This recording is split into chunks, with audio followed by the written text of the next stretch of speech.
मैं लाहौर अम्मी की सहेली के घर रहता था। आंटी बहुत खूबसूरत थी। वो छोटी उम्र के लड़कों को पसंद करती थी। उसने मुझे अपने कमरे में आने की दावत दी। जब मैं गया तो कहने लगी, ये मेरा साइज़ चेक करो। मेरा नाम नईम है, माँ बाप का इकलौता बेटा हूँ। मेरे वालिद साहब रेलवे में जॉब करते थे। ये इन दिनों की बात है जब ग्रेजुएशन के लिए मुझे लाहौर जाना था। इकलौता होने की वजह से मेरे घर वाले मुझे हॉस्टल में भेजने के सख्त खिलाफ थे। बकौल अम्मा के हॉस्टल के खाने खाकर मेरी सेहत का सत्यानाश हो जाना था। मेरी सेहत माशाल्लाह काफ़ी बेहतर थी। मुझे किताबें पढ़ने का बहुत शौक़ था। कॉलेज की लाइब्रेरी से लेकर ऑनलाइन रीडिंग तक मैंने हर तरह की बुक्स पढ़ रखी थी, लेकिन मैं हर किसी चीज़ के इल्म के हद तक पढ़ता था। मेरे पास दो ही शौक़ थे, एक्सरसाइज और बुक्स रीडिंग। बुक्स ने मेरे इल्म में बेहतरी लाई और एक्सरसाइज ने मेरी फिटनेस में। अभी लाहौर कहाँ रहाइश रखनी है, इस पर बहस हो रही थी कि एक दिन मेरी अम्मा के मायके गांव से उनकी सहेली किसी काम से हमारे गांव आई। जब उसे पता चला तो उसने बताया कि उसकी कज़न शाजिया का लाहौर में डबल स्टोरी घर है, जहां वो अपने मियाँ बेटे और बहू के साथ रहती है। उसका मियाँ ट्रक ड्राइवर है और लाहौर से कराची, कोयटा, पेशावर तक लंबे फेरे लगाता है और हफ्तों घर नहीं आता। और वो अकेली ख़वातीन अकेले रहने से भी परेशान है कि ज़माना ख़राब है और किरायादारों से भी डरती हैं कि जाने कौन कैसा हो।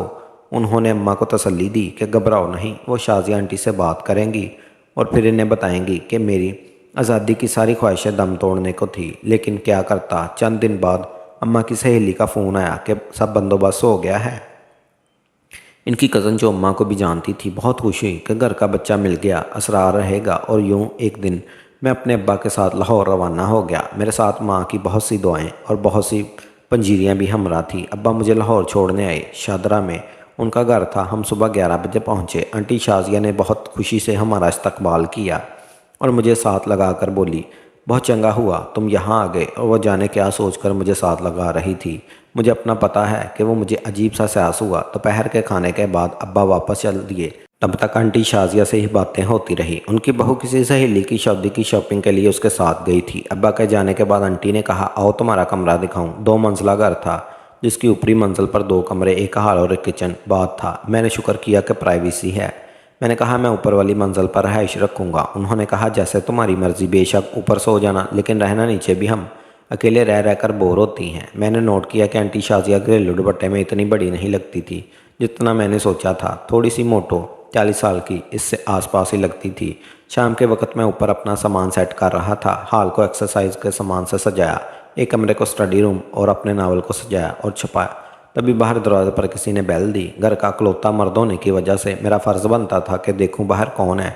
मैंने मुंडी बाहर से नीचे झांका। जैसे ही मैंने देखा, कोई लड़की झुकी दरवाजे के पास सामान रख रही थी। दूसरी लड़की टैक्सी में बैठी उसके दरवाजे खुलने का और अंदर जाने का इंतज़ार कर रही थी।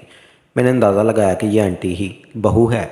आंटी ने दरवाज़ा खोला और वो अंदर गई। कुछ देर के बाद मुझे आंटी ने नीचे से आवाज़ दी और मैं नीचे चला गया। सामने बरामदे में आंटी पलंग पर नीम दराज लेटी हुई थी, चादर बस नाम की ली हुई थी। मुझे देखकर उन्होंने खिसक कर जगह बनाई और कहा, इधर बैठ जाओ बच्चे। और मैं उनकी साइड पर सुकड़ कर बैठ गया। सामने कुर्सी पर वही लड़की बैठी थी। सामने दुपट्टा लटका हुआ था जो कोशिश के बावजूद भी छुपाने में नाकाम हो रहा था। वो लड़की आंटी को शॉपिंग दिखा रही थी। आंटी ने मुझे मुखातब किया, ये अम्बरीन है, मेरी बहू तुम्हारी भाभी, और अम्बरीन ये नईम है। बताया था ना मैंने तुम्हें। भाभी ने मेरी तरफ देखा और स्माइल दी, साथ ही हाथ बढ़ा दिया। मैं थोड़ा सा झिझका और फिर हाथ बढ़ा दिया। कुछ देर बाद वो खाना बनाने में मगन हो गई और खाला मुझे अपने गाँव की तरफ और मेरी अम्मी की कहानी सुनाती रही। शाम के खाने के बाद मैं उठने लगा था कि आंटी ने कहा, लो तुम जा रहे हो, इतनी रौनक लगी थी, आओ अंदर बैठते हैं, बाहर हल्की ठंड हो रही है। और मुझे ली अमरीन के कमरे में आ गई। सामने बेड सजा पड़ा था। कॉर्नर पर भाभी और उनके बंदे की फ़ोटो लगी पड़ी थी। बहुत ही आम सा बंदा था। भाभी सुर्ख लहंगे में क़यामत डाल रही थी। टेबल पर फ्रेम में सजी इन तस्वीरों जिसमें सुर्ख तिल हल्का सा दिख रहा था। थोड़ी देर बाद भाभी भी आ गई। बात करते जब मेरी नज़र उनसे टकराई, वो निगाह फेर लेती। थोड़ी देर बाद भाभी बोली, अम्मा आप दवाई खा लें, आपकी तबीयत ठीक नहीं है। और उनके करीब आकर उन्हें दवाई खिलाने लगी। हल्का झुकने से उनका तिल चमकने लगा। मेरी नज़र रुक गई। शायद इन्हें अंदाज़ा हो गया था। वो जल्दी से सीधी हुई और हल्का सा घूर कर कुछ देर बाद खाला बोली, अरे अमरीन चाय बना ला, सर फटा जा रहा है। आंटी ने दोनों हाथों से सर दबाया। भाभी चाय बनाने चली गई तो मैंने कहा, शुक्र है आपने चाय बोली, मेरी बहुत आदत है। तब वो हंसी और बोली, तो तू बता देता ना, तुम इस घर को अपना घर समझो, जो दिल करे वो करो। मैंने कहा वाह जी, और थोड़ी हिम्मत करके कहा आप किस चीज़ की दवाई खाती हैं? कहने लगी ब्लड प्रेशर की। मैंने कहा वो इतनी कम उम्र में ब्लड प्रेशर सूट कर जाता है? मैंने मक्खन लगाया। लो बूढ़ी हो गई हो अब तो। उन्होंने मायूसोना जवाब दिया, अरे नहीं आंटी, आप तो लगती ही नहीं भाभी की सास बड़ी बहन लगती हैं। ऐसा कहने से वह अचानक खिल उठी। मैंने अगला तीर चलाया और कहा सच्ची अब्बा बहुत ग्रेसफुल है। सच्ची वो जैसे शर्मा सी गई और कहा चल झूठे। मैंने कहा सच्ची आप तो अभी जवान हैं। एक चमक उनकी आंखों में लहराई जैसे शिकारी की आंखों में शिकार देखकर, और कहा अच्छा जी क्या क्या ग्रेसफुल है? उन्होंने हल्का झुक कर पूछा। मैं भी बताने लगा था कि भाभी के कदमों की आहट से वो सीधी हुई और ज़रा अलग होकर बैठ गई। मेरी किताबी इल्म ने बताया कि कुछ दाल में काला है। चाय पीते वक्त वो आम बातें करती रही। फिर मैंने कहा चले आप रेस्ट करें, मैं अभी चलता हूँ। तब वो भी उठी और कहने लगी मैं भी चलती हूँ अपने कमरे में, ये तो अंबर का कमरा है, और मेरे साथ ही चल दी। और भाभी भी अलमारी खोले सारी शॉपिंग अंदर रखने में बिजी हो गई। बाहर निकलकर मैं जैतून की तरफ जाने लगा। उनकी आवाज़ आई, बहुत बेमरवत हो भाई। ये भी नहीं कहा आंटी आपको कमरे तक छोड़ आऊँ, तबीयत ख़राब है मेरी। मैं शर्मिंदा हुआ और कहा चलिए। बरामदे के एंड पर उनका कमरा था, और आओ तो मैं अपना कमरा दिखाऊं। वो मुझे दावत देती अंदर आ गई। उनके कमरे में भी उनकी तस्वीरें टंगी हुई थी, कुछ साल पहले की। मैंने कहा वाह क्या कमाल तस्वीरें हैं। तब वो मुड़ी और कहा याद आया, अब बताओ क्या ग्रेसफुल नज़र आया मुझ में?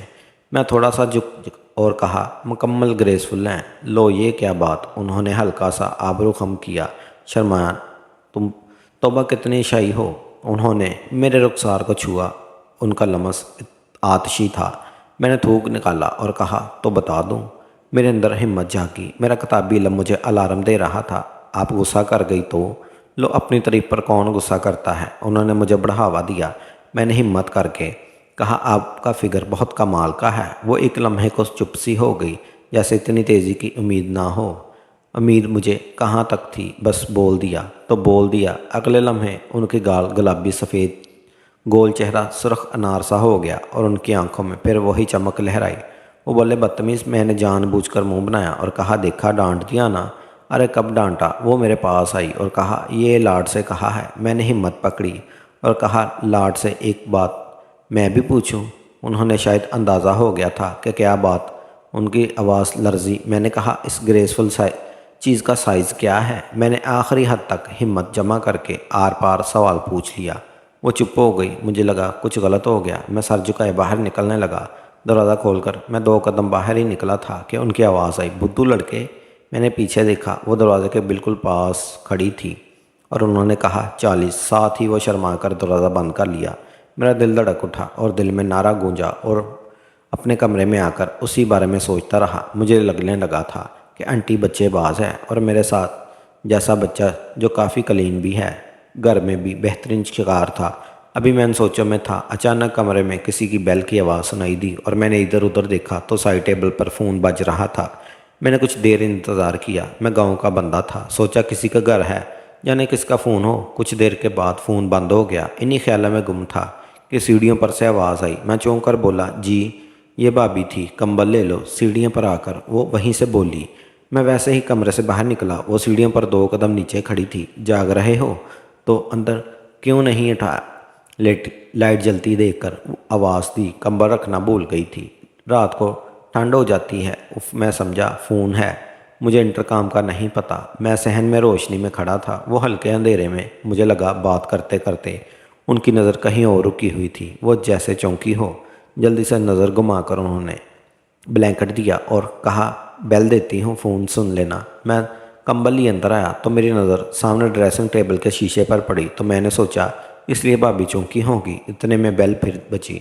दूसरी तरफ भाभी थी। उन्होंने मुझे इंटरकॉम का बताया और कहा कोई भी अचानक काम हो तो इंटरकॉम यूज़ कर लेना, इसका दूसरा सेट मेरे कमरे में ही है। मेरे अंदर जैसा ढोल से बजे। मैंने कहा शुक्र है, और कहा ज़रूर।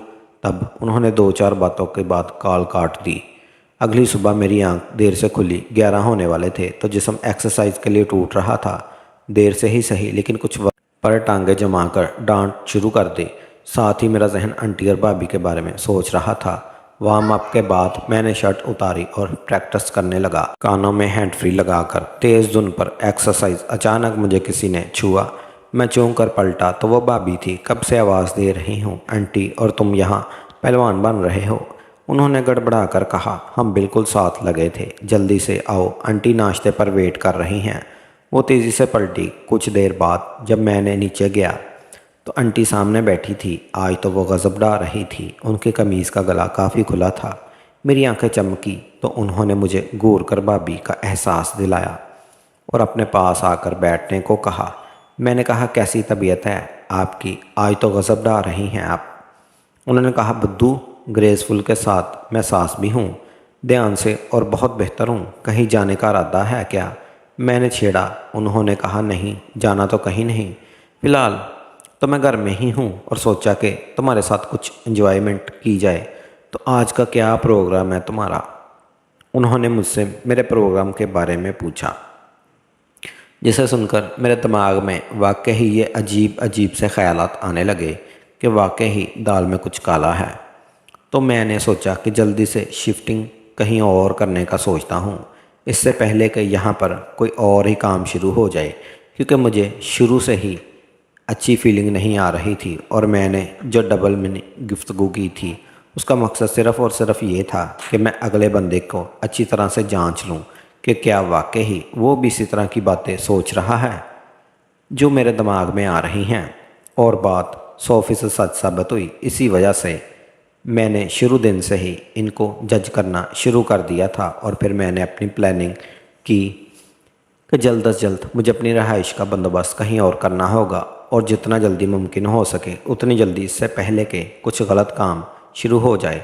तो मैंने अपना प्रोग्राम पूरा दिमाग में सेट कर लिया था कि अब मुझे कोई और रहाइश ढूंढनी ही पड़ेगी।